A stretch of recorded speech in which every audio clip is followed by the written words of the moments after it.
Pawis na malamig ang gumapang sa batok ni Ricardo habang mahigpit niyang hawak ang manibela ng inuupahang Toyota Vios. Ang luma at gasgas na manibela ay malayo sa kinis ng katad ng kanyang Porsche na ngayon ay ligtas na nakatago sa garahe ng kanyang penthouse sa Bonifacio Global City. Dito sa loob ng kotseng amoy air freshener na pampubliko, hindi siya si Ricardo de la Vega, ang kinikilalang tagapagmana ng De La Vega Holdings. Dito siya lang si Carlos. Isang hamak na ride-hailing driver na may suot na kupas na baseball cap at pekeng profile sa isang app. Isang kabaliwan ang lahat ng ito. Isang plano na isinilang mula sa mga gabing hindi siya mapakali sa mga pagkakataong ang mga ngiti ng kanyang nobyang si Catherine ay tila hindi umaabot sa mga mata nito. Masyado ka lang nag-iisip, Ricardo, sabi niya sa sarili habang pinupunasan ang namumuong pawis sa kanyang noo. Magugustuhan niya ang sorpresang to. Nakahanda na ang lahat para sa gabing ito. Ang reservation sa pinakamahal na restaurant, ang mga kandila at ang sing-sing na may diamanteng. Matagal nang hinihiling ni Catherine, nakatago sa bulsa ng kanyang pantalon. Isang perpektong gabi para sa isang perpektong proposal. Ngunit sa ilalim ng pananabik, may isang kaba na kumukurot sa kanyang dibdib. Isang takot na baka sa paghuhubad niya ng katauhang milyonaryo, ang makikita niya kay Catherine ay isang estrangherong hindi niya kailanman nakilala. Huminga siya ng malalim at sinulyapan ng sarili sa rearview mirror. Ang mukha ni Carlos, bahagyang magulo ang buhok, na natatakpan ng sombrero, may kaunting anino ng balbas na sadya niyang hindi inahit ng 2 araw. Sapat na para hindi siya makilala sa isang tingin. Naalala niya ang huling pag-uusap nila ng kanyang ninong at business mentor, si Don Andres. Sa malawak na opisina nito, natanaw ang buong syudad, binalaan siya ng matanda. Hindi lahat ng kumikinang ay ginto-iho. Paalala ni Don Andres habang pinapaikot ang baso ng brandy sa kanyang kamay.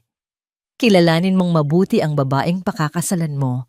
Hindi ang yaman niya, hindi ang ganda niya, kundi ang puso niya kapag walang nakatingin. Ang mga salitang iyon nandiyon ang nagtulak sa kanya na gawin ang kahibangang ito. Gusto niyang makita si Catherine nang walang maskara, hindi bilang ang perpektong nobya ng isang bilyonaryo, kundi bilang isang ordinaryong pasahero sa kotse ng isang ordinaryong driver. Biglang nag-vibrate ang kanyang telepono at isang pangalan ang lumitaw sa screen, Passenger Catherine, 2 minutes away. Lumunok si Ricardo. Ito na. Dito magsisimula ang pinakamahalagang gabi ng kanilang buhay o ang katapusan ng lahat. Eksaktong 2 minuto, bumukas ang pinto sa likuran. Isang alon ng mamahaling pabango Chanel No. 5, ang paborito niya ang pumuno sa maliit na espasyo ng kotse kasabay ng pagpasok ni Catherine. Perpekto ang ayos nito mula sa makintab na buhok hanggang sa suot na designer dress. Pumasok ito nang hindi man lang tumitingin sa driver's seat abala sa kausap sa telepono. I don't care about the logistics, Patrick. Just get it done. Matalas ang boses nito, ang tono na madalas niyang marinig kapag kausap nito ang mga empleyado sa kumpanya. I need those funds transferred by tomorrow morning. Walang palya. Isang maliit na ngiti ang sumilay sa labi ni Ricardo. Nasa business mode na naman ang mahal ko.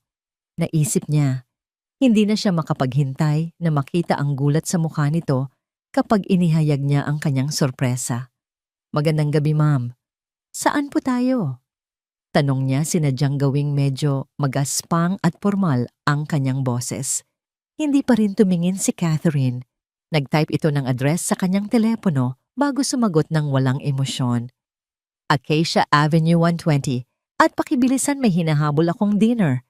Pagkatapos ay katahimikan. Ang ma'am at ang utos ay tumusok sa puso ni Ricardo. Ganito ba siya kapag hindi niya alam na siya ang kasama? Ang Catherine na kilala niya ay malambing tatawagin siyang love. Hahalikan siya sa pisngi. Ang babaeng nasa likod niya ngayon ay malamig dominante at parang diring-diri sa mundong ginagalawan ng mga ordinaryong tao. Isang malungkot na balad ang tumutugtog sa radyo, isang malupit na kabalintunaan sa namumuong tensyon sa loob ng sasakyan. Bawat metro na tinatakbo ng kotse ay parang isang hakbang palayo sa pangarap na binuo niya. "Sandali," sabi ni Catherine sa kausap sa telepono. "I'll put you on speaker." Ang hirap mag-text habang kausap ka. Isang click. At pagkatapos isang boses ng lalaki ang pumuno sa kotse. Isang boses na pamilyar kampante at may halong panunuya. "Hey babe, kumusta ang mahal mo? Napagod ka na bang magpanggap?" Naniga si Ricardo sa kanyang upuan. Ang mga kamay niya sa manibela ay naging kasing lamig ng yelo. Ang pangalang Patrick, ang business associate na ipinakilala sa kanya ni Catherine, ay umalingaw-ngaw sa kanyang isipan. Hindi na bilang kasosyo sa negosyo, kundi bilang isang ahas. Narinig niya ang mahinang tawa ni Catherine, isang tunog na dati musika, sa kanyang pandinig. Ngunit ngayoy parang tunog ng nababasag na salamin. "Hush!" Saway niya sa lalaki, pero may kilig sa kanyang boses. "Tumahimik ka nga. Baka marinig tayo ng driver." Hindi nila alam na ang driver na minamaliit nila ay ang sentro ng kanilang pinag-uusapan. Hindi nila alam na sa bawat salitang bibitawan nila ay unti-unti nilang dinudurog ang puso ng lalaking nagmamaneho patungo sa sarili nitong impyerno. Ang gabi ng sorpresa ay naging isang gabi ng katotohanan, isang katotohanang masakit at hindi niya kailanman inasahang marinig. Ang bawat salita ni Patrick ay parang punyal na bumaon sa dibdib ni Ricardo. Namanhid ang kanyang mga kamay sa manibela. Ang dugo ay tila umalis sa kanyang muka. Ang hangin mula sa aircon na kanina'y nagbibigay ginhawa ay ngayoy parang nanunuot na lamig na bumabalot sa kanyang kaluluwa. "Babe, huwag kang mag-alala." Narinig niyang sagot ni Catherine sa kausapang boses ay puno ng paglalambing na kailanman ay hindi nito ipinaramdam sa kanya sa mga sandaling sila lang dalawa. "Konting tiis na lang ito. The old fool Don Andres is getting suspicious. Kailangan na nating bilisan. Konting tiis." Ang mga salitang iyon ay umalingaw-ngaw sa isip ni Ricardo. Ang 3 taon nilang relasyon, ang mga pangarap na binuo nila, ang pag-ibig na inakala niyang totoo, lahat ay isang konting tiis lamang para kay Catherine. "Nakuha mo na ba ang pirma niya para sa kondo sa Tagaytay?" Tanong ni Patrick. Ang boses ay tila negosyanteng nagsasara ng isang deal. "Of course," may pagmamalaking sagot ni Catherine. "Last week pa. He's so gullible. Sinabi ko lang na surprise gift ko sa kanya for our anniversary, pumirma agad. Hindi man lang binasa ang mga dokumento. The title is already under my name." Nagtawanan sila. Isang tawang puno ng pangungutya na dumudurog sa bawat hibla ng pagkatao ni Ricardo. Ang kondo na yon, iyon ang lugar kung saan unang sinabi ni Ricardo na mahal niya si Catherine. Ngayon, ang lugar ng kanilang masasayang alaala ay simbolo na ng kanyang katangahan. "Good. What about the offshore account? Nailipat mo na ba ang pondo?" 50% done," sagot ni Catherine habang maririnig ang pag-type sa kanyang telepono. "He gave me power of attorney over some of his corporate accounts. Akala niya para sa future investments natin. Ang hindi niya alam, ang future na tinutukoy ko ay sa ating dalawa, Patrick." Hindi na makahinga si Ricardo. Ang bawat revelasyon ay mas malala kaysa sa nauna. Hindi lang ito simpleng pagtataksil. Ito ay isang masusing kalkuladong plano para sirain siya, para nakawan siya ng harapan habang binubulag siya ng pekeng pagmamahal. Sinulyapan na niya ang rearview mirror. Nakita niya ang refleksyon ni Catherine. Kalmado ang muka ay bahagyang nakangiti habang nakikipag-usap sa lalaking sumisira sa kanilang relasyon.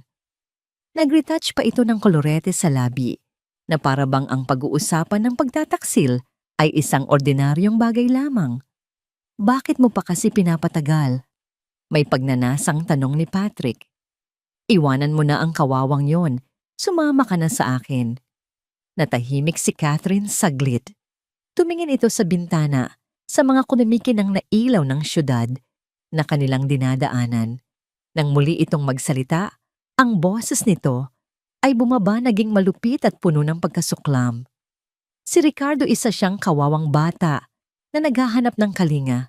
He's desperate for affection, kaya madaling mauto, nakakaawa sabi nito, at ang salitang nakakaawa ay tumatak sa isipan ni Ricardo na parang markang bakal.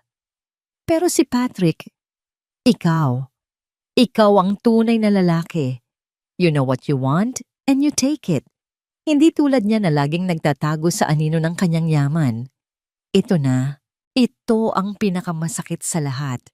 Hindi ang pera, hindi ang mga ari-arian, kundi ang katotohanang ang pagtingin sa kanya ni Catherine ay hindi pagmamahal, kundi awa.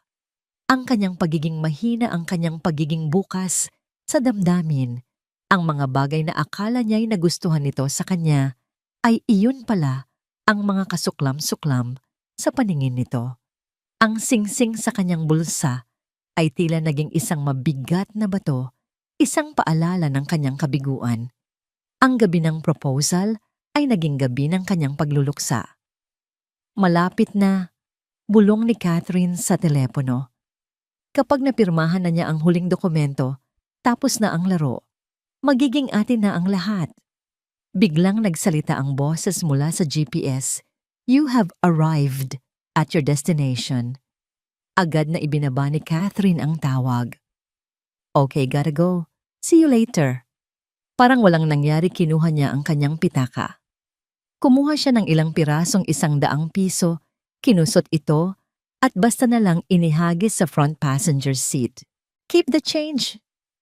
Sabi nito nang hindi man lang tumitingin sa kanya bago buksan ang pinto at lumabas.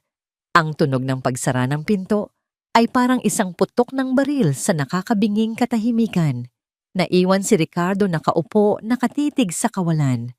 Ang amoy ng pabango ni Catherine ay naiwan sa loob ng kotse, isang malupit na paalala ng babaeng minahal niya at ng estrangherong kakatapos lang siyang ilibing ng buhay. Ang makina ng kotse ay patuloy na umaandar, ngunit para kay Ricardo, ang mundo niya ay biglang huminto. Nang gabing iyon, nagmaneho si Ricardo na parang isang multo sa mga kalsada ng Maynila. Ang mga nagkikislapang ilaw ng BGC na dati simbolo ng kanyang tagumpay ay isa na lamang mahabang guhit ng mga kulay na lumalabo sa kanyang mga mata. Wala siyang patutunguhan.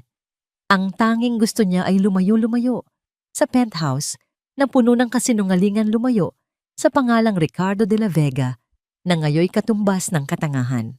Paulit-ulit na nag-vibrate ang kanyang personal na telepono sa passenger seat. Mga mensahe mula kay Catherine. Where are you, love? The reservation is in 30 minutes. Ricardo, this isn't funny. Answer my call. I'm getting worried. Please just tell me you're okay. Ang bawat pag-vibrate ay parang isang suntok sa kanyang sikmura. Ang bawat salita ng pag-aalala ay isang patalim na lalong sumusugat sa kanyang puso. Hinablot niya ang telepono, isang mamahaling aparato na naglalaman ng kanyang buong buhay, ng kanyang mga contact, ng kanyang mga alaala. Sa isang iglap ng galit at pait, ibinaba niya ang bintana ng kotse at ibinato ito ng buong lakas sa kadiliman ng sieve. Wala siyang narinig na tunog ng pagbasag. Nawala na lang ito, tulad ng kanyang tiwala, tulad ng kanyang pag-ibig. Sa sumunod na mga araw, tuluyan siyang naging si Carlos. Ang kanyang unang gabi ay ginugol niya sa isang madilim na parking lot sa Pasig. Ang upuan ng driver ang naging kanyang kama. Ang manipis na jacket ang naging kanyang kumot. Ang kanyang mga unang almusal ay hindi na sa mamahaling cafe, kundi sa isang karinderya, sa kanto, isang mangkok ng mainit na pares at isang platong kanin. Kinakain niya habang pinapanood ang pagmamadali ng mga taong papasok sa trabaho. Binuksan niya ang ride-hailing app sa pekeng teleponong binili niya. Araw-araw, tumatanggap siya ng mga biyahe. Ang pagmamaneho ay naging kanyang gamot. Ang monoton na boses ng GPS, ang ritmikong tunog ng signal light, ang walang katapusang traffic sa EDSA, ang mga ito ang nagpapanatili sa kanyang isip na abala, malayo sa mga alaala ng pagtataksil. Ang mga pasahero niya ay iba-iba. Mga estudyanteng nagtatawanan, mga empleyadong nagrereklamo sa kanilang mga boss, mga inang may dalang mabibigat na pinamili. Lahat sila'y pumapasok at lumalabas sa kanyang kotse, mga estrangherong walang alam sa kanyang tunay na pagkatao. At sa kauna-unahang pagkakataon, sa loob ng maraming taon, naramdaman niya ang kapayapaan sa pagiging invisible. Dito, hindi siya si Ricardo de la Vega, ang milyonaryo. Siya lang si Carlos, ang driver na may maikling sagot at mga matang laging nakatuon sa daan. Sa kabilang dako ng syudad, sa isang maliit at masikip na apartment sa isang looban sa Quezon City, ang mundo ni Mia ay umiikot sa ibang uri ng pagmamadali. Ang hangin sa kanilang munting sala ay pinaghalong amoy ng Vicks Vaporub at ng nilulutong sinaing. Dahan-dahan niyang ginising ang kanyang lola, si Rosario, na mahimbing na natutulog sa isang lumang papag. "Lola, gising na po," bulong niya habang marahang hinihimas ang likod ng matanda. "Oras na po para sa gamot ninyo." Idinilat ni Lola Rosario ang kanyang mga mata, malabo at tila naghahanap ng pamilyar na mukha. "Elena anak, ikaw ba yan?" Isang maliit na kirot ang naramdaman ni Mia sa kanyang puso, gaya ng dati. Si Elena ang kanyang yumaong ina. Ngumiti na lamang siya. "Ako po ito, Lola. Si Mia." Tinitigan siya ng matanda ng ilang segundo bago unti-unting luminaw ang paningin nito. "Ah, Mia, apo ko. Pasensya ka na anak. Ang iyong ina, ang laging gumigising sa akin dati." "Okay lang po, Lola," sagot ni Mia habang inaalalayan itong umupo. "Halika na po, inihanda ko na ang almusal ninyo." Ang buhay ni Mia ay isang walang katapusang pag-juggling. Sa umaga, isa siyang katulong sa isang maliit na butika. Sa gabi, isa siyang tagasilbi sa isang abalang bar. Lahat ng ito para lang mapunan ng kanilang pang-araw-araw na gastos at higit sa lahat ang mahal na gamot ni Lola Rosario para sa Alzheimer's nito. Habang pinapakain niya ang kanyang lola, nagsimula na naman itong magtanong. "Nasaan ang tatay mo? Hindi na naman ba umuwi kagabi?" Lumunok si Mia. 10 taon nang pumanaw ang kanyang ama. "Nag-out of town po, Lola. May mahalagang trabaho." Ito ang kasinungalingang paulit-ulit niyang sinasabi para hindi na ito malungkot. Pagkatapos kumain, inayos ni Mia ang kanyang sarili para sa kanyang night shift. Tiningnan niya ang sarili sa basag na salamin. Ang kanyang mukha ay nagpapakita ng pagod, ngunit ang kanyang mga mata ay determinado. Kailangan niyang maging matatag para sa kanilang dalawa. Nang akmang aalis na siya, may napansin siyang isang puting sobre na isinuksok sa ilalim ng kanilang pinto. Kinuha niya ito. Nang buksan niya, nanlamig ang kanyang buong katawan. Final notice of eviction. 2 buwan na silang huli sa bayad sa upa. Nanginginig ang kamay na binuksan niya ang kanyang pitaka. Ang laman, 2 lupi-luping 100 piso at ilang barya. Hindi sapat. Hindi man lang aabot sa pang-1 buwan. Napaupo siya sa gilid ng kama, ang pagod at pag-aalala ay tila isang mabigat na kumot na bumalot sa kanya. Hindi siya pwedeng sumuko. Hindi ngayon. Kailangan niyang magtrabaho. Pinunasan niya ang namumuong luha sa kanyang mga mata, huminga ng malalim, at kinuha ang kanyang luma at gasgas na cellphone.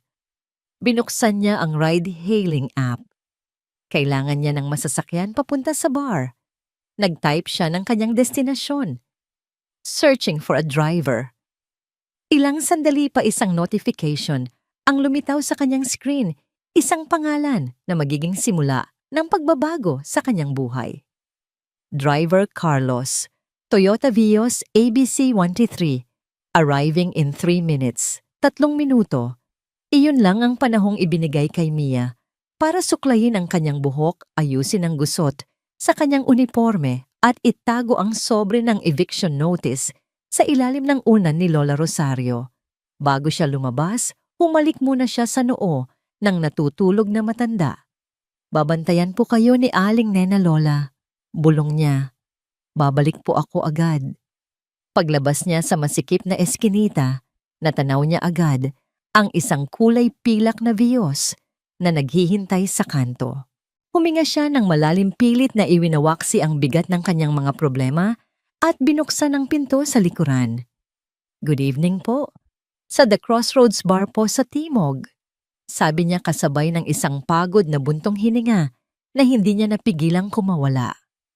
Ang driver, isang lalaking naka-baseball cap na bahagyang nakatakip sa mukha ay tumangulang at nagsimulang magmaneho.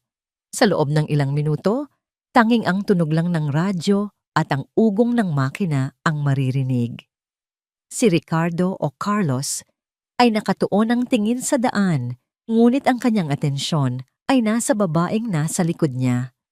Nakita niya sa rearview mirror ang refleksyon nito, isang dalagang mukhang pagod, ang mga mata ay nakatingin sa labas ng bintana, ngunit tila walang nakikita. May isang pamilyar na kalungkutan sa mga mata nito na naramdaman din niya sa kanyang sarili. Mukhang pagod po kayo, ma'am, sabi ni Ricardo bago pa man niya mapigilan ang sarili. Ang boses niya ay medyo magaspang, hindi sanay sa pakikipag-usap. Nagulat si Mia. Madalas ang mga driver ay hindi nagsasalita, maliban kung tatanungin. Tumingin siya sa rearview mirror at nakita ang mga mata ng driver na nakatingin sa kanya. Opo. Medyo mahaba lang po ang araw. Sagot niya kasabay ng isang pilit ng ngiti. 2 po kasi ang trabaho ko. Hindi niya alam kung bakit niya sinabi iyon. Siguro dahil sa pagod o siguro dahil ang katahimikan sa kotse ay mas mabigat pa kaysa sa kanyang mga problema.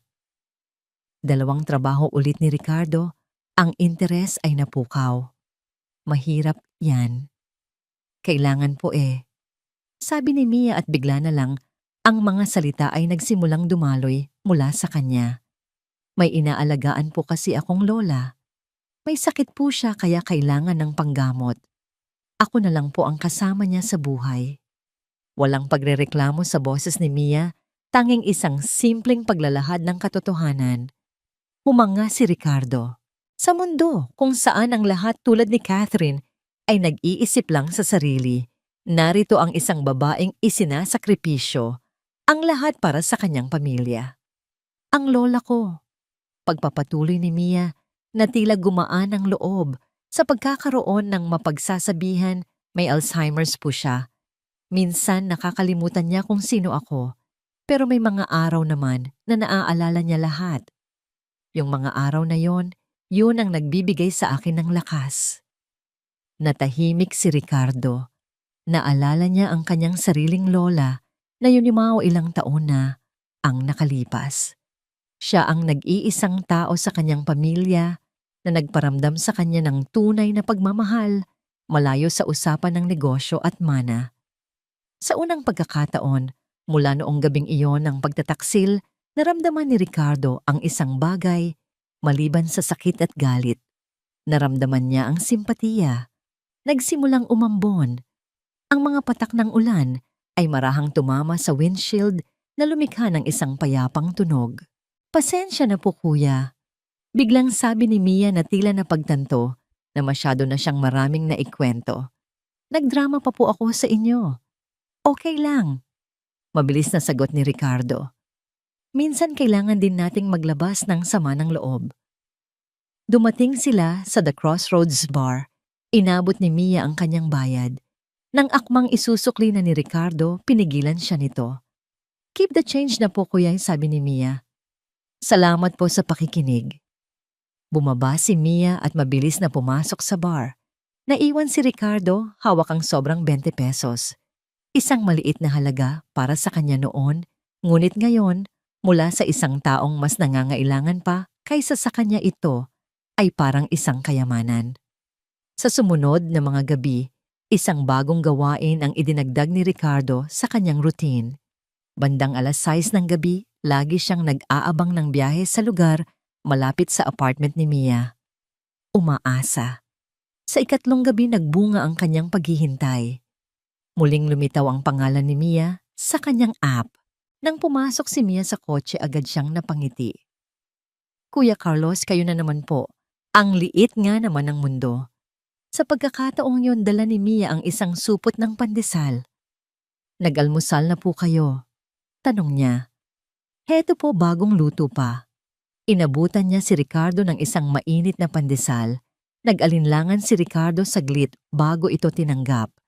Habang kinakain ng simpleng tinapay, naramdaman niya ang isang init na kumalat sa kanyang dibdib. Isang init na hindi nagmula sa pagkain, kundi sa simpleng kabaitan ng dalaga. Salamat, sabi niya, at sa pagkakataong ito, hindi niya napigilang ngumiti. Naku, wala po yon, sagot ni Mia habang masayang ngumunguya. Alam na niyo po, kayo lang ang driver na hindi nagrereklamo sa traffic. Lahat sila puro init ng ulo. Kayo tahimik lang. Tumingin si Ricardo sa rearview mirror at nakita ang mga mata ni Mia na nakangiti. Isang ngiting totoo, walang halong pagkukunwari. Isang ngiti na nagbigay ng kaunting liwanag sa madilim na mundong kanyang ginagalawan. Sa biyaheng iyon, napansin niya ang isang maliit na butas sa sapatos ni Mia. Napansin niya kung paano ito humuhuni ng isang lumang kanta kapag tumutugtog sa radyo. Napansin niya ang pagod sa mga mata nito, ngunit pati na rin ang hindi matatawarang pag-asa. Nang ihatid niya si Mia sa bar, naramdaman ni Ricardo ang isang kakaibang lungkot. Gusto pa sana niyang makipagkwentuhan. Gusto pa sana niyang manatili sa maliit na mundong iyon, sa loob ng kanyang kotse kung saan ang mga problema ay pansamantalang nawawala at ang tanging mahalaga ay ang simpleng koneksyon sa pagitan ng dalawang estranghero. Habang pinapanood niya si Mia, napapalayo na pagtanto ni Ricardo na sa loob ng ilang araw na pagtatago sa wakas ay may isang bagay siyang natagpuan. O mas tamang sabihin, may isang tao siyang natagpuan. Isang taong nagpapaalala sa kanya na sa kabila ng lahat ng kasinungalingan at sakit, may kabutihan pa ring natitira sa mundo. At sa unang pagkakataon, naramdaman niya ang pagnanasang muling maging bahagi nito.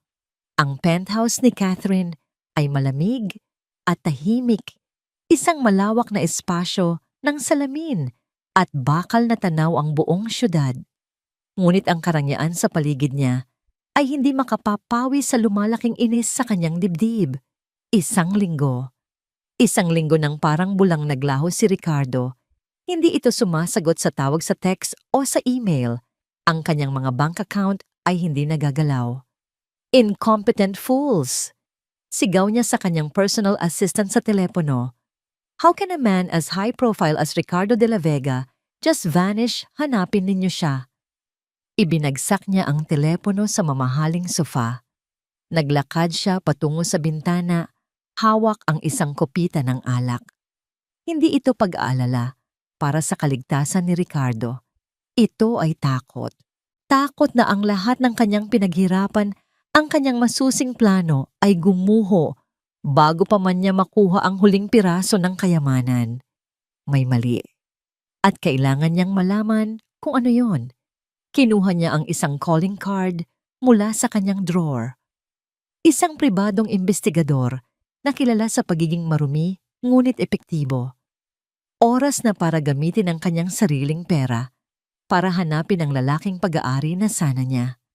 Habang si Catherine ay nagpapakawala ng kanyang galit sa karangyaan, si Ricardo naman ay nakahanap ng kapayapaan sa mga simpleng bagay.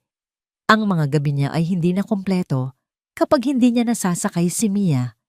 Ang kanilang mga biyahe ay naging isang ritual, isang ninakaw na sandali na pareho nilang inaabangan. Nalaman niya na paborito nitong inumin ang kapeng barako, walang asukal pampagising sa kaluluwa.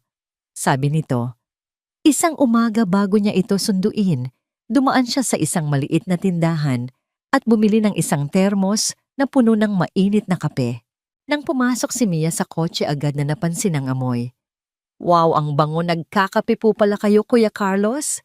Hindi sumagot si Ricardo. Itinuro lang niya ang termos na nakalagay sa cup holder. Para sa'yo, sabi niya. Nakita niya ang gulat at tuwa sa mukha ni Mia. Naku, totoo po. Paano niyo nalaman? Kumuha ito ng isang baso at nagsalin. Grabe ang sarap. Tamang-tama sa puyat anding. Salamat po. Ang simpleng pasasalamat na iyon, ang sinserong ngiti sa mga labi nito ay mas mahalaga pa kaysa sa kahit anong multimilyong deal na isinara niya sa kanyang buong buhay. Sa mga sandaling iyon, hindi siya si Ricardo na nagbibigay ng mamahaling regalo para makakuha ng pabor. Siya si Carlos na nagbigay ng kape para lang mapasaya ang isang kaibigan. Ang kanilang mga kwentuhan ay lumalim.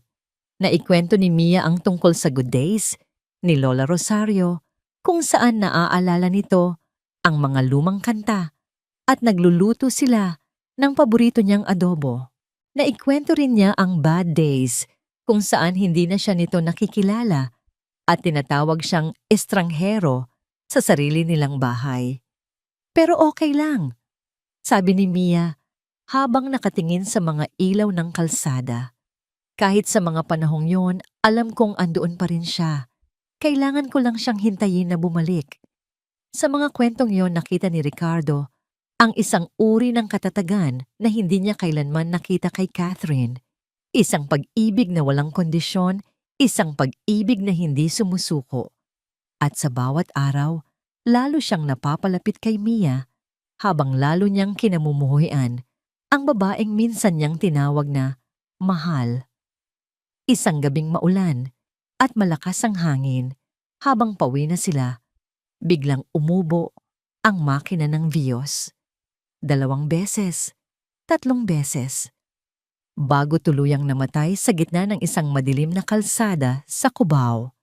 Naku, anong nangyari? Kinakabahang tanong ni Mia. Sandali lang, sabi ni Ricardo, sinubukang i-start muli ang kotse ngunit wala. Tanging isang mahinang tunog ng pag-click lang ang naririnig. Bumaba si Ricardo sa gitna ng malakas na ulan. Binuksan niya ang hood ng kotse kahit na limitado lang ang kanyang kaalaman sa makina. Agad siyang nabasa. Mula sa loob ng kotse, pinanood siya ni Mia, ang mukha ay puno ng pag-aalala. Pagkatapos ng ilang minuto, bumalik si Ricardo, sa loob basang-basa at nabigo. Ayaw talaga, sabi niya, habang pinupunasan ang tumutulong tubig sa kanyang mukha. Kailangan na nating tumawag ng tulong. Habang naghihintay sila ng tow truck, nabalot sila ng katahimikan. Tanging ang malakas na patak ng ulan sa bubong ng kotse ang maririnig. Pasensya ka na sa abala basag ni Ricardo sa katahimikan. Umiling si Mia. Kinuha niya ang isang maliit na panyo mula sa kanyang bag at inabot ito kay Ricardo.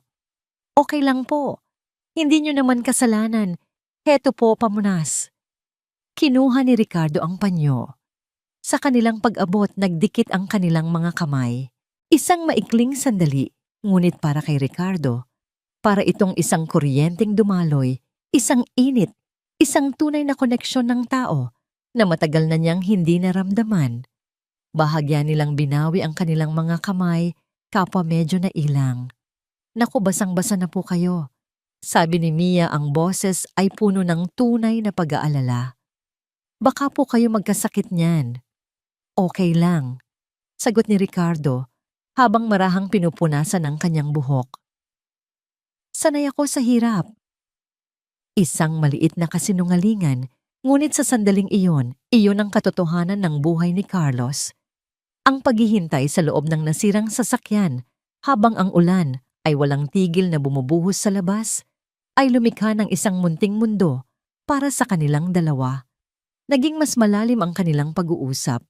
Naitanong ni Ricardo ang tungkol sa mga pangarap ni Mia na tila natabunan na ng kanyang mga responsibilidad. Dati po pag-amin ni Mia, ang mga mata ay nakatingin sa malayo. Pangarap ko pong maging nurse para maalagaan ko si Lola ng mas mabuti at para makatulong din sa iba. Pero, kailangan mo nang unahin ang kailangan. Ngumiti siya, isang nangiting may bahid ng panghihinayang, ngunit puno pa rin ng pag-asa. Siguro balang araw, habang nakikinig, pinagkumpara ni Ricardo ang simpleng pangarap na yon sa mga ambisyon ni Catherine, mga ambisyon na nakasentro sa yaman, sa status, sa pag-angat ng sarili.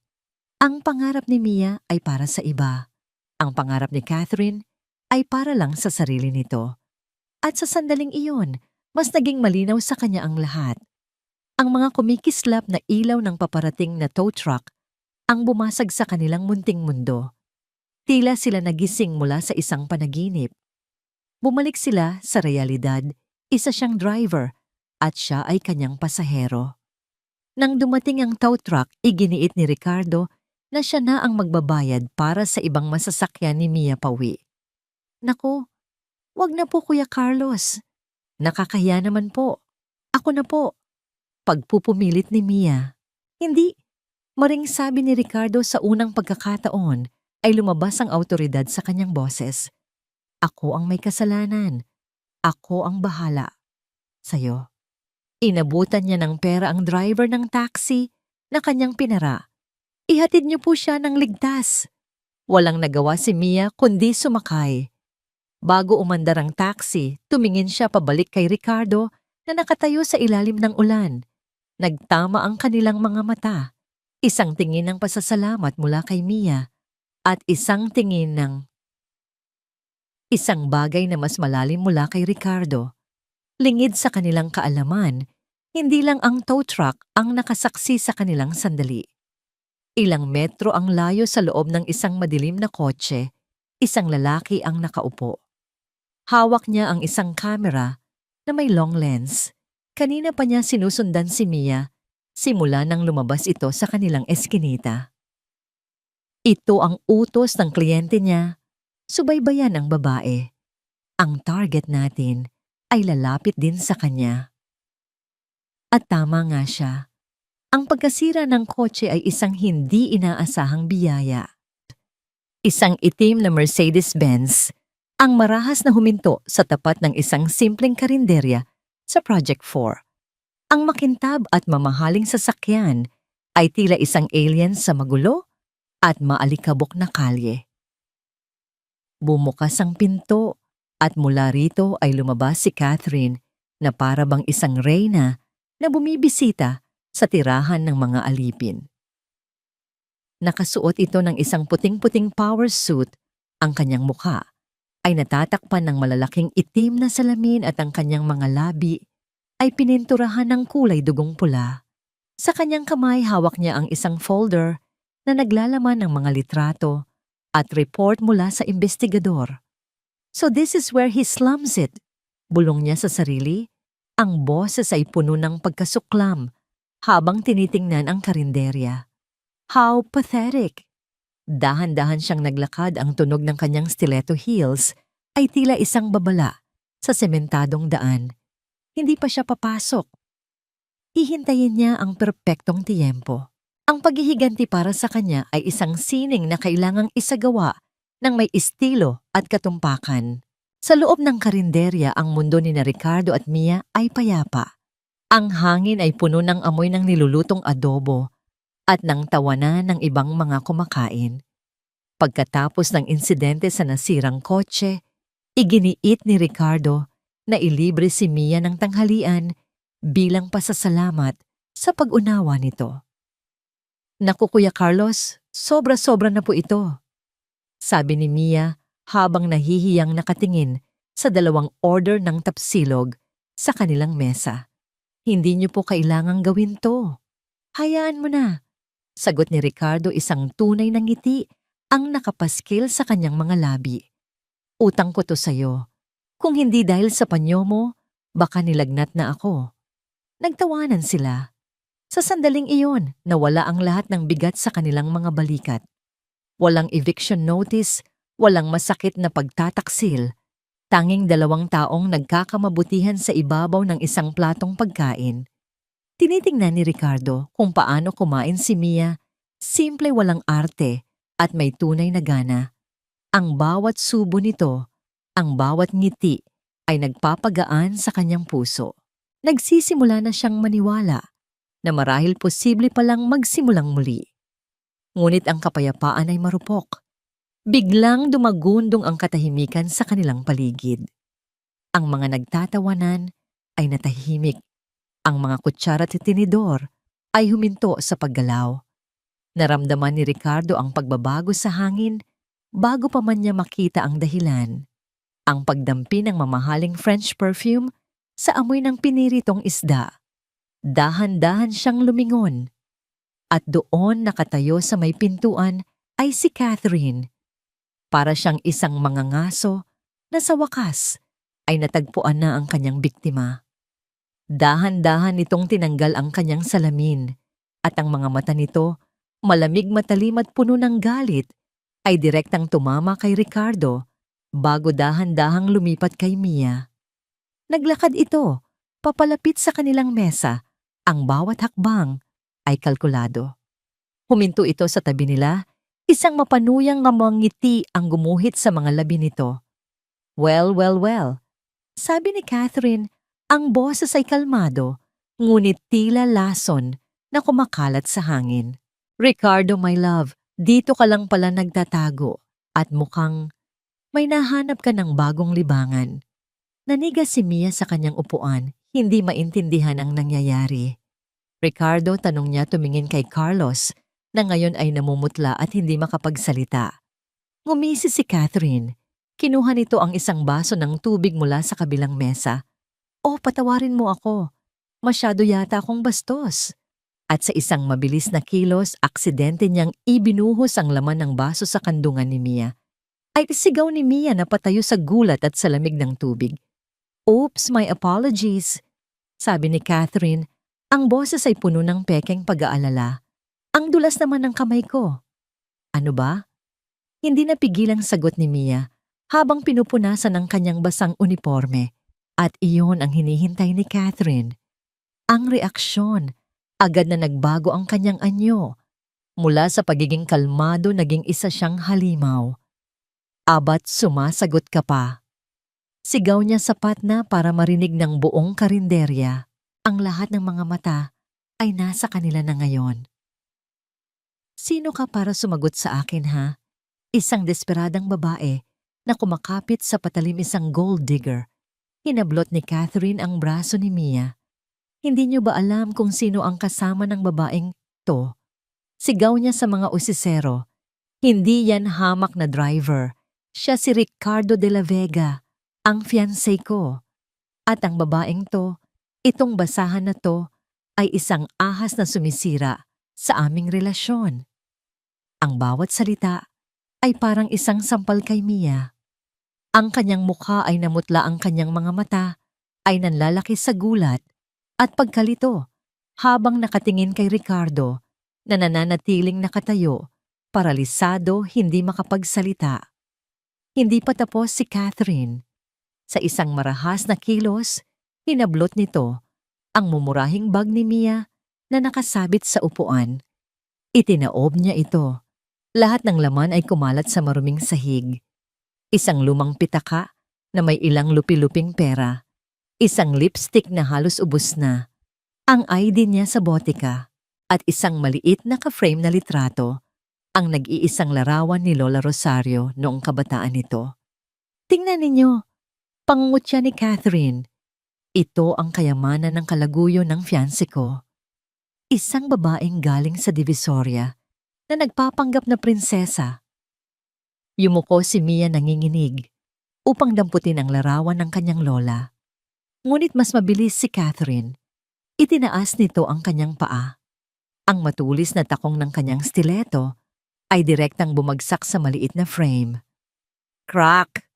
Ang tunog ng nababasag na salamin ay tumusok sa puso ni Mia ng mas malalim kaysa sa kahit anong masasakit na salita. Ang larawan ng kanyang pinakamamahal na lola ngayon ay may lamat sa ilalim ng paanan ng isang babaeng hindi niya kilala. Napatigil ang lahat. Si Ricardo, nakatayo ang kanyang isip, ay isang magulong bagyo ng gulat, pagkakasala at takot. Ang dalawang mundo niya ay nagbanggaan sa pinakamalupit na paraan at iniwan siyang pipi at walang magawa. Tumingala si Mia, ang mga luha ay nagsisimula ng mamuo sa kanyang mga mata. Tiningnan niya si Ricardo. Hindi isang tingin ng galit, kundi isang tingin ng matinding, hindi masukat na sakit at pagkadismaya. Isang tingin na nagtatanong, bakit? Hindi siya nakatanggap ng sagot. Walang sinabi si Mia. Dahan-dahan siyang yumuko, pinulot ang basag na larawan, niyakap ito sa kanyang dibdib, at saka siya tumakbo. Tumakbo siya palabas ng karinderya, palayo. Sa mga mapanghusgang mata, palayo sa babaeng sumira sa kanyang dignidad, at higit sa lahat palayo sa lalaking hinayaan lang itong mangyari. Para kay Ricardo, ang pagtakbo ni Mia ay parang isang malakas na sampal na gumising sa kanya mula sa kanyang pagkakatulala. Ang mga pangungutya ni Catherine, ang mga bulungan ng mga tao sa paligid, lahat ay nawala. Ang tanging nakikita niya ay ang likod ng babaeng tumatakbo palayo, dala-dala ang mga piraso ng kanyang nawasak na dignidad. Mia, sigaw niya, at sa wakas ay kumilos. Tinulak niya ang mesang nakaharang sa kanya at sinubukang habulin si Mia. Ngunit hinarang siya ni Catherine, na ngayon ay may ngiti ng tagumpay sa mga labi. "Let her go, Ricardo," sabi nito. Ang boses ay nagbalik na sa pagiging kalmado at mapagkunwari. "She's not worth it. Halika na, umuwi na tayo. Let's talk."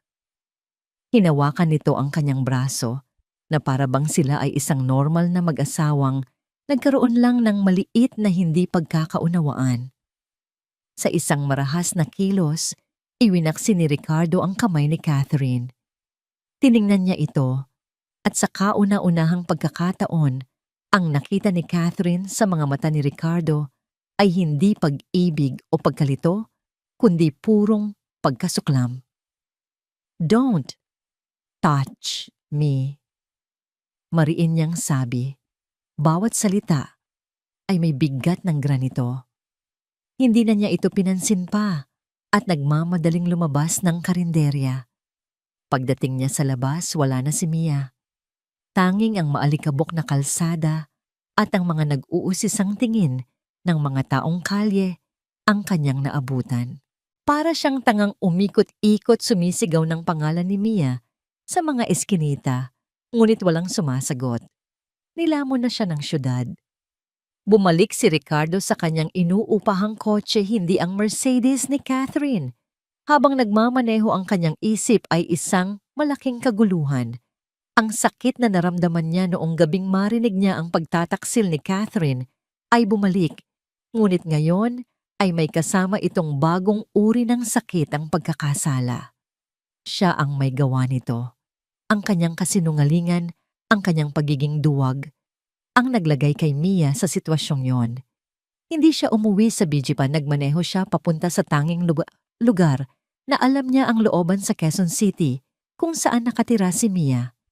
Ipinark niya ang kotse sa di kalayuan at naglakad patungo sa maliit na apartment. Nakatayo siya sa harap ng pintong yari, sa kupas na kahoy. Itinaas niya ang kanyang kamay para kumatok, ngunit ibinaba rin ito. Anong sasabihin niya? Paano niya ipapaliwanag ang lahat? Sa huli, pagkatapos ng halos 1 oras na pagtayo sa labas, kumatok siya. 3 beses. Mahina, nag-aalinlangan. Walang sagot. Kumatok siyang muli, mas malakas na ngayon. "Umalis ka na." Isang boses mula sa loob, ang boses ni Mia, basag at puno ng sakit. Hindi sumuko si Ricardo. Isinandal niya ang kanyang noo sa malamig na kahoy ng pinto. "Mia, please." Pakiusap niya, ang kanyang boses ay nanginginig. "Kailangan nating mag-usap. Pakinggan mo muna ako." "Wala na tayong dapat pag-usapan." Sigaw ni Mia. "Sino ka ba talaga? Isa ka bang driver na nagngangalang Carlos o isang milyonaryong nagngangalang Ricardo? O baka naman pareho kayong sinungaling?" Napapikit si Ricardo. Bawat salita ay tumatagos sa kanya. "Ipapaliwanag ko ang lahat. Please, buksan mo ang pinto. Katahimikan. Akala niya ay hindi na ito sasagot. Ngunit pagkaraan ng ilang sandali, nagsalita itong muli. Mas mahina na ngayon, tila naubusan na ng lakas. Bakit hindi mo ako ipinagtanggol? Ang simpleng tanong na yon, ang pinakamasakit sa lahat. Dahil wala siyang maibigay na magandang sagot. I froze. Pag-amin niya ang boses ay puno ng kahihiyan. Natakot ako, Mia. I'm sorry. I'm so sorry. Hindi na niya hinintay na bumukas ang pinto. Naupo siya sa maruming semento sa labas ng apartment, isinandal ang kanyang likod sa pinto. At doon nagsimula siyang magkwento. Ikinuwento niya ang lahat sa nakasarang pinto. Ang tungkol kay Catherine, ang kanyang mga pagdududa, ang kanyang hangal na plano. Ikinuwento niya ang narinig niya sa kotse noong gabing iyon, ang bawat masakit na salita ng pagtataksil at panloloko. Ikinuwento niya kung paano siya tumakas, kung paano siya naging si Carlos at kung paano sa gitna ng kanyang pagtatago ay nakilala niya si Mia. Sa'yo ko lang naramdaman ulit na maging totoo. Sabi niya ang kanyang boses ay garalgal na. Sa'yo ko lang naramdaman na may nakakakita sa akin hindi dahil sa pera ko, kundi dahil sa kung sino ako, kahit na ang ako na yon ay isang kasinungalingan din. Habang nagsasalita siya, hindi niya namalayan ang pagpatak ng sarili niyang mga luha. Ang lahat ng sakit, galit at pagkakasala na kinimkim niya sa loob ng mga linggo ay bumuhos. Sa loob ng apartment nakaupo si Mia sa sahig, nakasandal din sa kabilang panig ng pinto. Nakikinig siya. Ang bawat salita ni Ricardo ay naririnig niya. Ang kanyang galit ay unti-unting napapalitan ng pagkalito at pagkatapos ay ng isang bagay na hindi niya inaasahan awa. Nang matapos si Ricardo, katahimikan ang muling namayani. Ilang minuto ang lumipas, akala ni Ricardo ay wala nang mangyayari. Akmang tatayo na siya para umalis nang marinig niya ang tunog ng pag-ikot ng seradura. Dahan-dahang bumukas ang pinto. Nakatayo roon si Mia, ang kanyang mga mata ay mapupula at namamaga sa kaiiyak. Tiningnan niya si Ricardo, ang lalaking nakaupo sa sahig, basang-basa ang mukha sa luha, mukhang miserable at talunan. So, sabi ni Mia sa isang basag na tinig, ang tanong na babago sa lahat. Lahat ba? Lahat ng mga biyahe, ang kape, ang mga kwentuhan. Lahat ba yon? Kasinungalingan din. Tumingala si Ricardo. Ang mga mata niya ay puno ng pagsusumamo. Ang pangalan ko, ang pagkatao ko, yon ang kasinungalingan. Sagot niya, ang bawat salita ay nagmumula sa kaibuturan ng kanyang puso.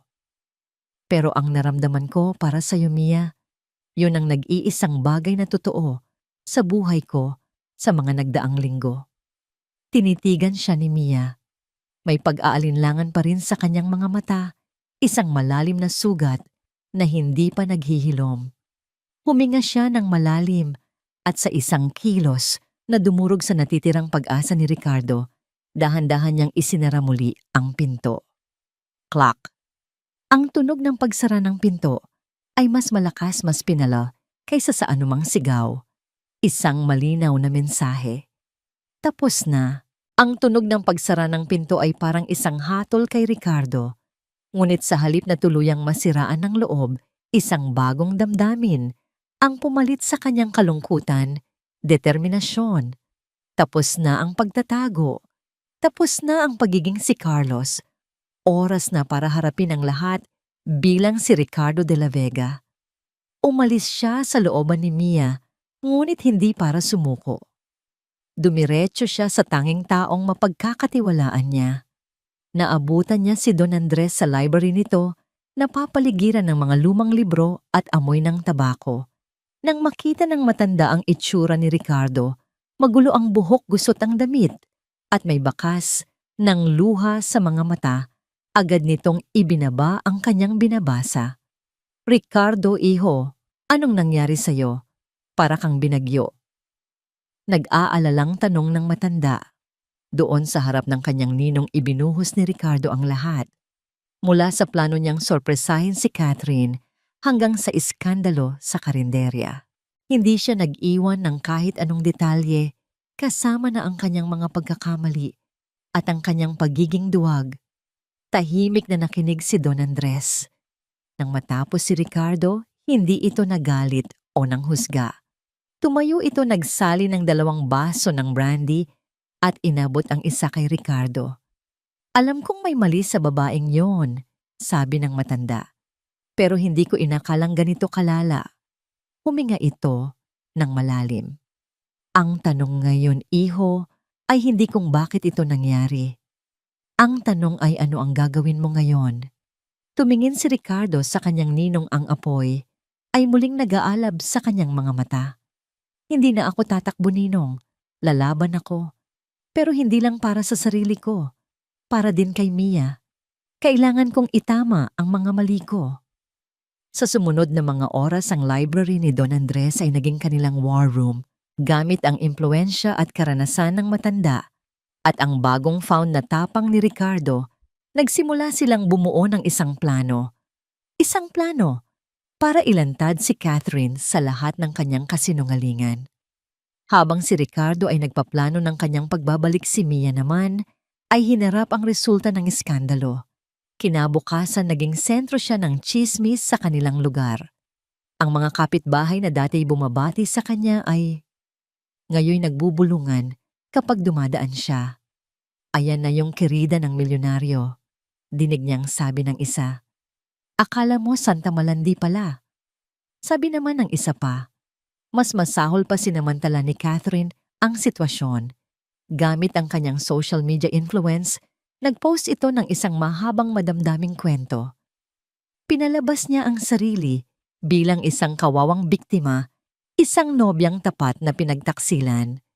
Hindi niya pinangalanan si Mia, ngunit ang mga deskripsyon ay malinaw. Isang hamak na oportunista na ginamit ang kahirapan para akitin ang aking mapapangasawa. Ang post ay naging viral. Dahil dito, tinawag si Mia ng manager niya sa butika. Mia, pasensya na. Sabi ng manager na halatang hindi komportable. Nakakarating na sa mga customer ang chismis. Nakakaapekto sa negosyo. Kailangan mo munang mag-leave. Indefinitely. Nawalan siya ng isang trabaho. Ang natitira na lang ay ang trabaho sa bar na hindi sapat para sa upa at gamot ni Lola Rosario. Ang sobre ng eviction notice ay tila mas naging mabigat. Ang pader ay tila papalapit ng papalapit. Isang hapon, habang nag-aalaga siya kay Lola Rosario, may kumatok sa kanilang pinto. Isang delivery man na may dalang isang maliit na sobre. Nang buksan ito ni Mia, nakita niya ang isang manager's check na nagkakahalaga ng 300,000 piso. Walang pangalan kung kanino galing, ngunit alam niya. Ang pera ay solusyon sa lahat ng kanyang problema. Pambayad sa upa, pambili ng gamot, pambili ng kapayapaan ng isip. Ngunit habang tinititigan niya ang check, hindi ginhawa ang kanyang naramdaman, kundi insulto. Akala ba niya mabibili niya ang kapatawaran ko? Akala ba niya pera ang katapat ng dignidad ko? Kinuha niya ang kanyang telepono. Ginamit niya ang numero sa log ng ride-hailing app. Umaasang yun pa rin ang numero ni Carlos. Nagring ito. Sumagot si Ricardo. Mia, nakuha ko ang pera. Malamig na, sabi ni Mia. Saan ko ito pwedeng isauli sa'yo? Natahimik si Ricardo sa kabilang linya. Mia, tulong yan. Hindi ko kailangan ng tulong mo. Putol ni Mia ang boses ay nanginginig sa pinaghalong galit at pride. At lalong hindi ko kailangan ng awa mo. Huwag mo akong itulad sa fiancé mo na pera lang ang habol. May dignidad pa ako, Ricardo.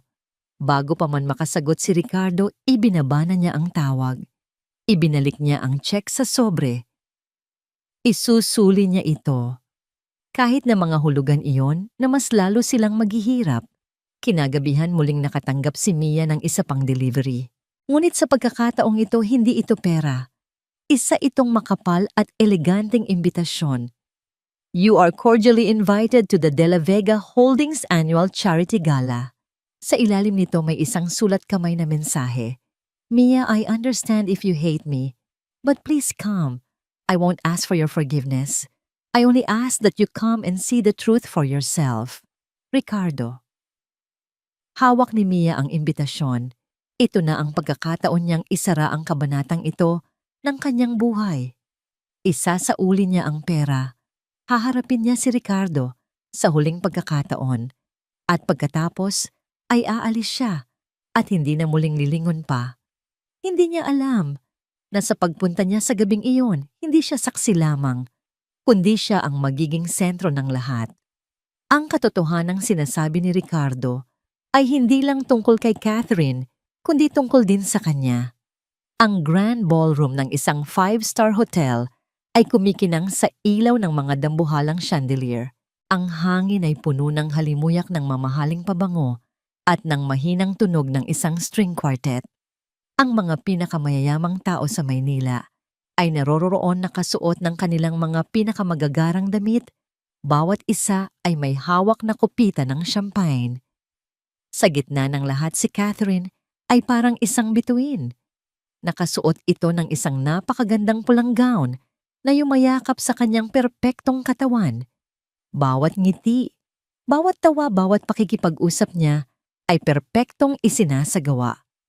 Ito ang kanyang entablado at siya ang bida, ang matapang at kaawa-awang nobya na iniwan ngunit nananatiling matatag para sa kawanggawa.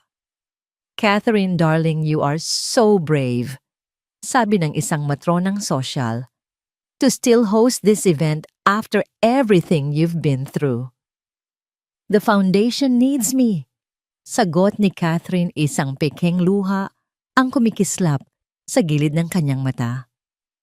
I cannot let my personal tragedy affect the lives of the less fortunate. Nang biglang bumukas ang malaking pinto ng ballroom, lahat ng ulo ay napalingon. Pumasok si Mia. Para siyang isang ibon na napadpad sa isang hawla ng mga pabo real. Nakasuot lang siya ng isang simpleng itim na bestida na hiniram niya sa kanyang katrabaho. Ang kanyang buhok ay nakapusod lang at sa kanyang kamay, mahigpit niyang hawak ang sobrang naglalaman ng check. Agad niyang naramdaman ang mga mapanuring tingin, ang mga bulungan. Sino yan? Look at her dress. So plain. Isn't that the girl from the blogs? Naramdaman ni Mia na parang lumiliit siya. Gusto niyang tumalikod at tumakbo. Ngunit bago pa niya magawa yon, isang kamay ang marahang humawak sa kanyang siko. I'm glad you came. Boses ni Ricardo. Tumingala siya at nakita ito hindi bilang si Carlos, kundi bilang ang tunay na Ricardo de la Vega.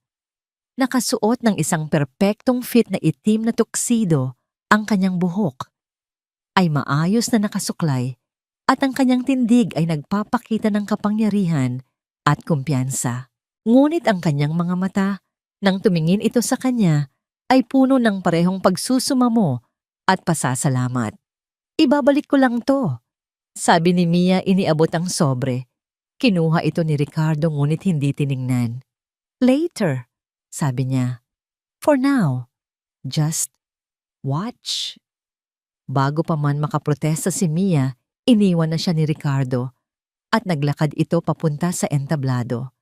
Nakita ni Catherine si Ricardo at ang kanyang muka ay nagliwanag. Akala niya, sa wakas bumalik na ito sa kanya. Akala niya aakyat ito sa entablado para humingi ng tawad sa harap ng lahat.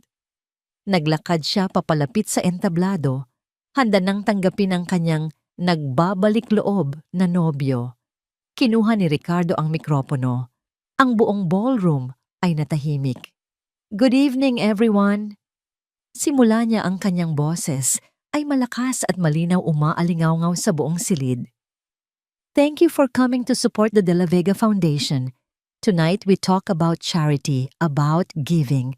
But tonight I want to talk about something more fundamental truth. Tumingin siya diretso kay Catherine na ngayon ay nakatayo sa paanan ng entablado. Ang ngiti ay unti-unting nawawala sa kanyang mukha. For the past few weeks, you have all heard a story of betrayal painting a picture of a victim and a villain. Naglakad siya sa gilid ng entablado. Tonight, I want to show you the real story. Sa isang senyas niya ang malaking screen sa likod ng entablado na kanina'y nagpapakita ng logo ng foundation ay biglang naging itim.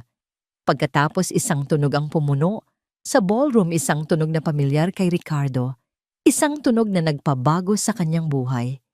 Ang tunog ng ugong ng makina, ng isang Vios, at pagkatapos isang boses. Ang boses ni Catherine. Konting tiis na lang ito. The old fool Don Andres is getting suspicious. Kailangan na nating bilisan. Ang buong ballroom ay napuno ng bulungan. Ang video na ipinapalabas ay kuha mula sa isang dashcam. Malinaw na ipinapakita ang loob ng kotse mula sa pananaw ng driver. Nakita nila si Catherine sa likod nagre-retouch ng lipstick habang kausap si Patrick sa speakerphone. Sunod-sunod na ipinarinig ang bawat salita ng kanilang pag-uusap. Ang tungkol sa kondo sa Tagaytay, ang tungkol sa offshore accounts, ang kanyang mga salita ng pangungutya kay Ricardo. Isa siyang kawawang bata, nakakaawa. Si Catherine ay namutla na parang isang multo. Ang kanyang mga mata ay nanlalaki sa takot at hindi makapaniwala. Sinubukan niyang sumigaw, "Stop this!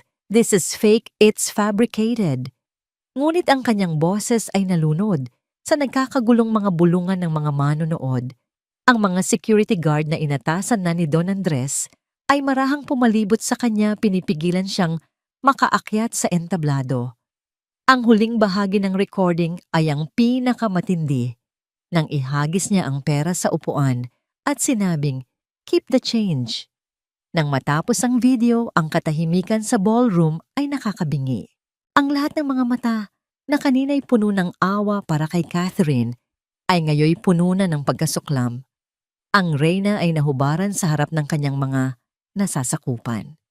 Bumaba si Ricardo mula sa entablado at dahan-dahang lumapit sa nanginginig na si Catherine. Sa tabi nito, nandoon na rin si Don Andres at sa likod niya ay 2 pulis. "Hindi lang yan," sabi ni Ricardo. Ang boses ay malamig at walang emosyon. "My ninong's auditors also found evidence of you and Patrick embezzling funds from the company accounts I entrusted to you. That's not just betrayal, Catherine. That's a crime." Hindi na makapagsalita si Catherine. Tanging mga hikbi na lang ang kumakawala sa kanya habang ang mga pulis ay papalapit. Bago siya tuluyang kunin, tumingin si Ricardo. Sa huling pagkakataon, hindi sa kanya, kundi sa buong audience. Tonight's gala was supposed to raise funds for the less fortunate, deklara niya. And it will. I am pledging half of my personal assets into a new foundation. Tumingin siya sa dulo ng ballroom, hinahanap ang mga mata ni Mia. It will be called the Rosario Foundation, in honor of a woman who taught her granddaughter the true meaning of wealth, love, loyalty, and dignity. A foundation dedicated to helping the elderly who have been abandoned and forgotten. Ang buong ballroom ay sumabog sa palakpakan. Sa gitna ng lahat ng ingay, sa gitna ng kahihiyan ni Catherine, na kinakaladkad palabas, tanging isang bagay lang ang malinaw sa isip ni Ricardo. Ang kanyang mga mata ay nakatuon kay Mia na nakatayo sa may dulo, ang mga luha ay umaagos sa kanyang pisngi, hindi luha ng kalungkutan, kundi luha ng gulat, ng pagkamangha at ng isang emosyon na hindi pa niya lubos maintindihan. Ang pagtutuos ay tapos na. Ngunit para kina Ricardo at Mia, ang tunay na usapan ay ngayon pa lang magsisimula. Ang palakpakan ay unti-unting humina. Ang mga bulungan ay napalitan ng mga buntong hininga. Si Catherine ay wala na isang masamang panaginip na sa wakas ay nagwakas. Sa gitna ng naglilinis na mga waiter at mga natitirang bisita na nag-uusap tungkol sa eskandalo ng taon, dahan-dahang tinahak ni Ricardo ang ballroom. Ang bawat hakbang niya ay tila mas mabigat kaysa sa nauna, hindi dahil sa pagod, kundi dahil sa bigat ng hindi pa natatapos na usapan. Nakatayo pa rin si Mia Sa parehong pwesto, malapit sa pinto, na para bang handa ng tumakas, anumang oras. Ang mga luha sa kanyang pisngi ay natuyo na, ngunit ang kanyang mga mata ay nananatiling nakabantay, puno ng halo-halong emosyon. Huminto si Ricardo, ilang talampakan mula sa kanya, nagbibigay ng espasyo. Hindi na siya si Carlos na driver o si Ricardo na bilyonaryo. Sa sandaling iyon, siya lang ay isang lalaking nakatayo sa harap ng babaeng nasaktan niya, umaasang mabibigyan ng isa pang pagkakataon. Mia, sabi niya, ang kanyang boses ay mahina para lang sa kanilang dalawa. Hindi siya sumagot. Tinitigan lang niya ito, hinahayaang ang kanyang mga mata ang magsalita ng lahat ng kanyang pagkalito. Hindi ko hinihingi na patawarin mo ako. Pagpapatuloy ni Ricardo. Hindi pa ngayon. Alam kong masyadong malaki ang kasalanan ko. Nagsinungaling ako, itinago ko kung sino ako, at ang pinakamasama sa lahat, hinayaan kitang masaktan sa paraang hindi mo kailanman marapat maranasan. Lumunok siya, ang katotohanan ay masakit sabihin. Ang masasabi ko lang ay, patawad. Patawad dahil sa bawat kasinungalingan. Patawad dahil sa aking karuwagan. At patawad dahil sa paghila ko sa'yo sa gulo ng buhay ko. Sa wakas nagsalita si Mia. Ang kanyang boses ay kalmado, ngunit may bigat. Ang Rosario Foundation, totoo ba yon? Tumango si Ricardo. Bawat salita. Pero hindi ko ginawa yon para bilhin ang kapatawaran mo. Ginawa ko yon dahil sa mga gabing nakikinig ako sa mga kwento mo tungkol sa lola mo. Napagtanto ko kung ano ang tunay na mahalaga. It's not about buildings or stock prices. It's about taking care of the people we love. Isang mahabang katahimikan ang namagitan sa kanila. Tiningnan ni Mia ang kanyang mga kamay, pagkatapos ay tumingin pabalik kay Ricardo. Kailangan ko ng panahon, sabi niya sa wakas. Masyadong marami ang nangyari. Kailangan kong isipin ang lahat. Walang pagtutol sa mukha ni Ricardo, tanging pag-unawa. I understand, sabi niya. All the time you need. Pero sana, hayaan mo akong ipakita sa'yo, hindi sa salita, kundi sa gawa, na ang pagsisisi ko ay totoo. Ilang linggo ang lumipas, walang marangyang regalo, walang malalaking sorpresa. Ngunit si Ricardo ay laging naroon. Isang Sabado ng umaga, habang naglalaba, si Mia sa labas ng kanilang apartment, isang pamilyar na Vios ang huminto sa kanto. Bumaba si Ricardo, hindi nakasuot ng tuxedo, kundi ng simpleng t-shirt at maong may daladalang toolbox. Napansin ko noong huli na may butas ang yero ninyo, sabi niya medyo nahihiya. Baka tumulo kapag umulan ulit. Pwede ko bang ayusin? Hindi nakasagot si Mia sa una, ngunit sa huli tumango siya. Maghapon na ginugol ni Ricardo ang pag-aayos sa kanilang bubong. Pawis na pawis, may mga mantsa ng alikabok sa mukha. Sa tanghalian inabutan siya ni Mia ng isang plato ng kanin at pritong isda. Tahimik silang kumain sa isang maliit na bangko sa labas ng bahay. Walang pilitan, walang awkward na usapan. Tanging 2 taong nagsisimulang magkakilala muli. Sa sumunod na mga araw ang mga pagbisita ni Ricardo ay naging regular. Minsan sasamahan niya si Mia na mamalengke. Sa ibang araw, uupo lang siya sa sala nila, tahimik na nakikinig habang si Lola Rosario sa isang good day ay nagkukwento tungkol sa kanyang kabataan. Natutunan ni Ricardo na magtimpla ng kapeng gusto ni Mia. Natutunan naman ni Mia na ang paboritong pagkain ni Ricardo ay simpleng sinigang na baboy. Isang gabi habang nag-aayos sila ng mga lumang litrato para sa Rosario Foundation, inilabas ni Ricardo ang isang maliit na kahon mula sa kanyang bulsa. Ang kahon na naglalaman ng singsing na para sana kay Catherine. Hindi ito proposal. Mabilis niyang sabi, nakikita ang pag-aalangan sa mukha ni Mia. Binuksan niya ito. Sa ilalim ng ilaw ang diamante ay kumikinang ng napakaganda. This ring, Sabi niya, represents a lie. It was meant for a future that was never real, but I want to turn it into something truthful. Kinuha niya ang kamay ni Mia. Hindi niya isinuot ang singsing sa daliri nito. Sa halip, inilagay niya ang kahon sa palad nito. Gusto kong ikaw ang magtago nito, sabi niya. At balang araw kapag handa ka na, kapag napatunayan ko na ang sarili ko sa'yo, marahil pwede na nating pag-usapan kung saan ito dapat mapunta. Pero kung hindi man dumating ang araw na, yon na iintindihan ko. Tinitigan ni Mia ang singsing pagkatapos ay tumingin kay Ricardo. Sa kauna-unahang pagkakataon, mula noong gabing iyon sa karinderya, isang maliit tunay na ngiti ang sumilay sa kanyang mga labi. Hindi niya ibinalik ang kahon. Dahan-dahan niya itong isinara at itinabi. Isang tahimik na pagtanggap, isang pangako ng isang posibleng bukas. Ang kanilang kwento ay hindi nagtapos sa isang marangyang kasalan o sa isang biglaang deklarasyon ng walang hanggang pag-ibig. Nagtapos ito sa isang tahimik na gabi sa isang maliit na apartment sa Quezon City. Nagtapos ito sa kanila na magkatabing nakaupo nagtatawanan sa isang lumang joke ni Lola Rosario. Mia, tanong ni Ricardo habang naghahanda ng umuwi. Bukas, pwede ba kitang ihatid ulit sa trabaho? Tumingin si Mia sa kanya, ang kanyang mga mata ay hindi na puno ng sakit o pagdududa kundi ng isang bagong liwanag. Oo naman, sagot niya. Carlos, nagkangitian sila. Ito ang kanilang bagong simula. Hindi perpekto, puno ng mga peklat mula sa nakaraan. Ngunit sa pagkakataong ito ay totoo. At para sa kanilang dalawa, iyon lang ang mahalaga. Ang bonggang romansa ni Ricardo at Mia ay tumagal ng eksaktong 3 linggo.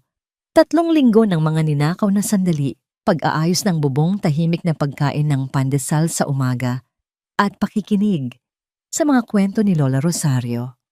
Sa loob ng maliit na apartment sa Quezon City, sila ay sina Carlos at Mia pa rin 2 taong nagtatagpo sa gitna ng pagiging simple. Ngunit sa labas ng mundong iyon, ang mga anino ng kanilang totoong buhay ay nagsimulang humaba at magbanta. Ang una sa mga aninong iyon ay bumalik sa anyo ng De La Vega Holdings. Ang eskandalo ni Catherine ay hindi lang isang chismis na nalimutan. Ang pagnanakaw na ginawa nito, kasama si Patrick, ay nag-iwan ng butas sa pananalapi ng isang mahalagang dibisyon ng kumpanya. At ang mga kakompetensya na parang mga buwitreng nakaamoy ng dugo ay sinamantala ang kahinaan. Ang mga stock natin ay bumaba ng 7%, Ricardo. Sabi ni Don Andres sa isang emergency board meeting. Ang kanyang boses ay mahinahon, ngunit may bigat. Ang mga investor ay kinakabahan. Kailangan nilang makita na ang kapitan ay nakabalik na sa barko at hawak niya ng mahigpit ang manibela. Napilitan si Ricardo na bumalik sa kanyang mundo. Ang mga simpleng t-shirt ay napalitan ng mga mamahaling suit. Ang Vios ay nanatili sa garahe habang ang kanyang dekotseng Porsche ang muling gumulong sa mga kalsada ng BGC. Ang mga araw niya ay napuno ng mga walang katapusang pagpupulong pag-aaral ng mga financial report at paggawa ng mga mahihirap na desisyon para maisalba ang kumpanya. Sinubukan niyang panatilihin ang koneksyon. Tumatawag siya kay Mia tuwing may pagkakataon. Kamusta si Lola? Kumain ka na ba? I miss you. Ngunit ang mga pag-uusap ay nagiging maikli. Ang pagod sa kanyang boses ay hindi maitatago. Isang gabi nangako siyang dadalaw. Naghintay si Mia. Nagluto siya ng paborito nitong sinigang. Lumipas ang 8:00, 9:00, 10:00. Walang Ricardo. Bandang 11:00 isang text ang dumating. I'm so sorry. A crisis came up at the office. I can't leave. Babawi ako. Tinitigan ni Mia ang lumalamig na sinigang. Naiintindihan niya. Siyempre naiintindihan niya. Ngunit hindi niya mapigilan ang maliit na kirot ng pagkadismaya. Ito ang realidad. At sa realidad na iyon, ang maliit nilang mundo ay pangalawa lamang. Ang ikalawang anino ay mas personal at mas mapanganib. Isang hapon, habang nagwawalis si Mia sa labas ng kanilang apartment, isang matandang babae, si Aling Puring ang tsismosa nilang kapitbahay, ang lumapit sa kanya. "Mia Ija," sabi nito, ang boses ay nagpapanggap na nag-aalala. "Nakita ko kahapon yung boyfriend mong milyonaryo. May kasamang ibang babae sa isang restaurant sa Makati. Maganda mukhang sosyal." Nanigas si Mia. Alam niyang hindi dapat siya maniwala. Ngunit ang laso ng pagdududa na minsan nang itinanim ng mga kasinungalingan ni Ricardo ay nagsimulang kumalat muli. Kinagabihan, hindi niya napigilang itanong ito kay Ricardo sa telepono. "May kasama ka raw babae kahapon?" Sinubukan niyang gawing kaswalang tanong, ngunit nabigo siya. Natahimik si Ricardo sa kabilang linya. That. It was a business meeting, Mia. Si Miss Sandoval, isa siyang abogadong tumutulong sa kaso laban kay Catherine. "Bakit hindi mo sinabi sa akin?" "Because it was just a meeting." Sagot ni Ricardo, may bahid ng inis sa boses dahil sa pagod. "Mia, you have to trust me. Pinagkakatiwalaan kita." Mahinang sagot ni Mia. Pero mahirap magtiwala kapag ang buong mundo ay nagsasabing hindi ako nababagay sa'yo. Iyon ang katotohanan. Sa bawat pagbisita ni Ricardo sa kanilang lugar, nakikita ni Mia ang mga mapanuring tingin ng mga kapitbahay. Nakikita niya ang agwat ang mamahalin nitong relo kumpara sa kanyang mga gasgas na tsinelas, ang makintab nitong kotse sa kanilang bakubakong kalsada. Siya ay naging isang atraksyon, ang swerteng dalagang nakabingwit ng milyonaryo. At kinamumuhian niya ang pakiramdam na yon. Ang pinakamatinding dagok ay dumating 1 linggo pagkatapos. Gabi, biglang inatake ng matinding hirap sa paghinga si Lola Rosario. Namutla ito at nawalan ng malay. Sa sobrang taranta ang una at tanging taong naisip tawagan ni Mia ay si Ricardo. Agad siyang sumagot. "What's wrong?" Si Lola hindi siya makahinga. Humahagulgol na sabi ni Mia. "Okay, calm down. I'm on my way. Call an ambulance. I'll meet you at St. Luke's in BGC. It's the best hospital." Ang isip ni Mia ay blanko. Sinunod niya lang ang sinabi ni Ricardo. Sa emergency room ang lahat ay tila isang masamang panaginip. Ang mga doktor at nurse ay mabilis na kumikilos. Si Mia ay nakaupo sa isang sulok, nanginginig, yakap-yakap ang sarili. Pagkaraan ng ilang minuto, dumating si Ricardo, hingal na hingal. Ang mamahaling suit ay gusot na. Agad siyang nilapitan ni Mia at niyakap. Sa mga bisig ni Ricardo, naramdaman niya ang isang pamilyar na kaligtasan. "Anong sabi ng mga doktor?" tanong nito. Hindi pa po nila sinasabi. Nasa loob pa siya. Umiiyak na sagot ni Mia. Hindi na nagtanong pa si Ricardo. Lumapit siya sa front desk, inilabas ang kanyang itim na credit card at sinabi sa staff, "Ako ang bahala sa lahat ng bayarin ng pasyenteng si Rosario Santos. Ibigay ninyo sa kanya ang pinakamagaling na doktor at ang pinakamagandang kwarto. Walang problema sa gastos." Narinig ni Mia ang lahat. At habang ang isang bahagi niya ay nagpapasalamat, ang isang mas malaking bahagi niya ay nakaramdam ng isang matinding kirot. Sa isang iglap, ang kanilang relasyon ay na-define. Siya ang mahirap na nangangailangan. Siya ang mayamang tagapagligtas. Isang doktor ang lumabas mula sa emergency room. Pagdating kay Rosario Santos, lumapit silang dalawa. She had a mild heart attack, sabi ng doktor. She's stable now, but our tests show a severe blockage in one of her arteries. She will need an angioplasty procedure as soon as possible. How much will that cost, Doc? Nanginginig na tanong ni Mia. The entire procedure, including aftercare, could range from 800,000 to over 1,000,000 pesos. Ang halaga ay parang isang malaking pader na biglang bumagsak sa pagitan ni na Ricardo at Mia. Para kay Ricardo ito ay isang numero lang. Para kay Mia ito ay isang habang buhay na utang na hindi niya kayang bayaran. Bago pa man makapagsalita si Mia, inunahan na siya ni Ricardo. "We'll do it, Doc," sabi niya sa doktor. "Schedule it immediately. I will take care of everything." Pagkatapos ay lumingon siya kay Mia, ang kanyang muka ay puno ng sinserong pag-aalala. "Don't worry about the money, Mia. Ang mahalaga ay gumaling si Lola." Ngunit hindi iyon ang nakita ni Mia. Ang nakita niya ay ang lalaking minsan na niyang minahal bilang si Carlos, na ngayon ay isang estranghero, isang makapangyarihang bilyonaryo na sinusolusyunan ang problema gamit ang pera. Ang kanyang pag-aalala ay totoo, ngunit ang paraan niya ng pagtulong ay isang sampal sa kanyang dignidad. Tumingin siya kay Ricardo. Ang kanyang mga mata ay hindi na puno ng luha, kundi ng isang malamig na determinasyon. Hindi mariin niyang sabi na ikinagulat ni Ricardo. "Anong hindi?" "Hindi ikaw ang magbabayad." Sabi ni Mia, ang bawat salita ay may bigat. "Ako ang pamilya niya. Ako ang responsable sa kanya. Gagawa ako ng paraan."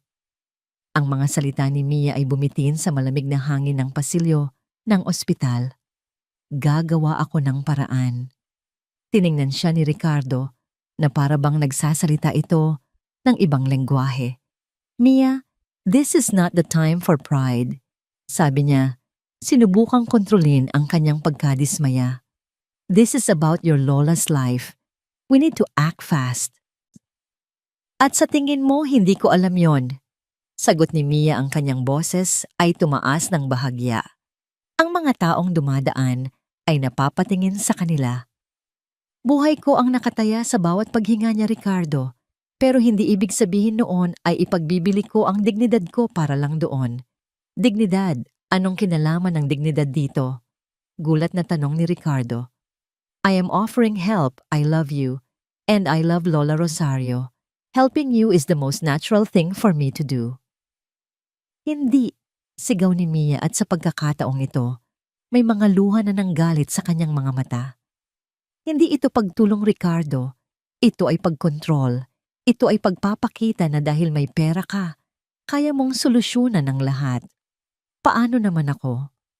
Ano ang papel ko dito? Ang kawawang babae na iniligtas mo. Ayoko niyan. Ayokong maging isa pang proyekto mo. Ang salitang proyekto ay tumama kay Ricardo na parang isang malakas na suntok. Iyon ba ang tingin sa kanya ni Mia, isang charity case? "That's unfair, Mia," sabi niya. Ang kanyang boses ay bumaba, naging seryoso. "You know that's not true. Ginagawa ko ito dahil mahal kita." "Kung mahal mo ako," sabi ni Mia, ang kanyang boses